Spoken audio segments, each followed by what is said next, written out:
Today I wanted to look at something which I'm going to call false conditionals. Basically, they are sentences which begin with an if, and so they look like a conditional, but I want to show you today that they're not actually conditionals. Now I want to make you aware that a lot of this information I picked up from a fantastic website written by a guy called Will. And I admire this guy because he clearly thinks a lot about grammar, and he gives it a lot of consideration, because a lot of the information on his website, Random English Blogspot, I've never seen before. He's clearly thought about these things himself, and he's come up with some great things to follow, like this, false conditionals. I haven't seen it in any of the grammar books before.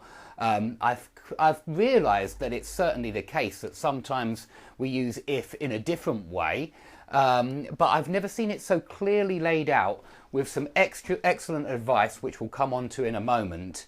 And so please click on the link below this video if you want to see his website.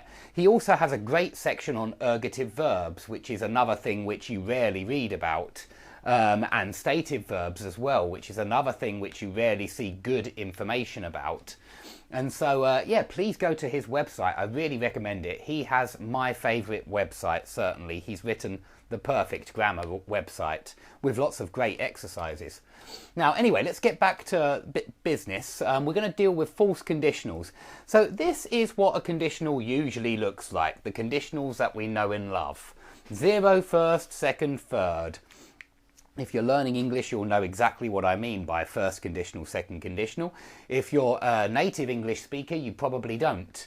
And so in English, we have 4 different conditionals, and we use them in different situations. I'm not going to go through that in detail. Watch my other videos if you want to know more about those. But the one thing which all of these have in common is that they use if in a conditional sense. And what that means is we have the condition, it is sunny, and provided that this condition happens, we get the result. We will go for a picnic.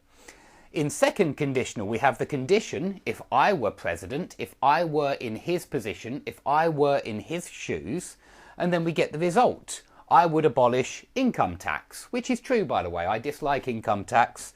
I would replace income tax with a land value tax system. I think people should be taxed for the land they own and not for the labour which they carry out. Okay, lastly, if I had studied maths, I would have got the job. You're saying that provided that you had done this in the past, the following would have happened. You would have got the job last week. And so that would be a third conditional. All of these you should all be very aware of.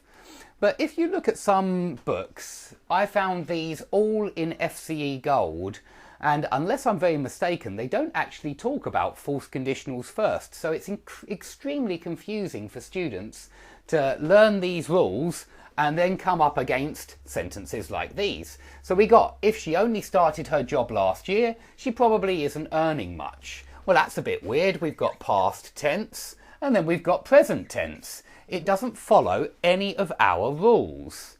Here's another example. If I needed money, past tense, he was always ready to lend me some, past tense. No would, no will. It doesn't look anything like our rules. Last example. All of these were from FCE Gold. Some of you may know this book.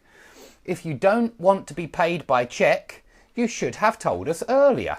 So we've got present tense, don't want, and then a past modal form, should have told us, which looks like third conditional. So it looks like a mixture between first and third. Well, it's not, okay? That's not the best way of understanding this. The best way of understanding this grammar, as Will points out on his website, is that if is being used in a completely different sense than the condition result if. There is no condition here of, you're not saying that provided that she started her job last year, she isn't earning enough this year. We're not saying that at all. We're actually using if to mean something like because. And that's why I've written since, as, seeing as is basically because. All of these ones they're giving you reasons, really. The reason that she probably isn't earning much because she only started her job last year. So I hope you can see this isn't if, really, although we do use if like because sometimes. Here it's just like the subordinating conjunction because. Okay, so because she only started her job last year, she probably isn't earning much. Since she only started her job last year, seeing as she only started her job last year, as she only started her job last year. So it's not our regular if, it's a false conditional. It's not a real bona fide conditional. Look at the next one. If I needed money, he was always ready, excuse me. He was always ready to lend me some. Now here, it doesn't actually mean because, but it certainly isn't our typical if with the condition and the result. We're saying whether I needed money or not, he was always ready to lend me some. Yeah, whether or not I needed money, he was always ready to lend me some. That's the meaning of this. It's more like whether or not, which is the, number one is really because, and number two, whether or not. If we can replace the if with whether or not, it's probably a false conditional. Let's have a look at the last example.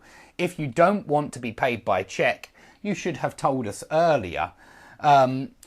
Here, I think this is more similar to seeing as. Seeing as you don't want to be paid by cheque, you should have told us earlier. Or since you don't want to be paid by cheque, you should have told us earlier.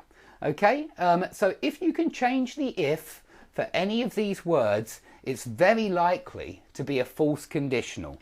And so if you spot any, please put them under the video. It would be quite interesting to discuss them. If you see any exotic conditional forms that don't seem to work in our 0, 1, 2, 3 or mixed, don't forget you can mix second and third. And so I would still consider to be a bona fide conditional. But if you have any false conditional examples, put them under the video and we'll discuss them. And we'll see whether they follow Will's idea, which is that these false conditionals are usually, it's possible to replace the if with a because or a since or a seeing as or an as or a whether or not. And I think it's a really good, it's very logical explanation that he gives. So please go to his website as well, read what he has to say about these false conditionals. He has plenty more examples. He goes into them in really great detail and it's very characteristic of his website. So please check his website out. I can't say it enough, really. It's a fantastic website.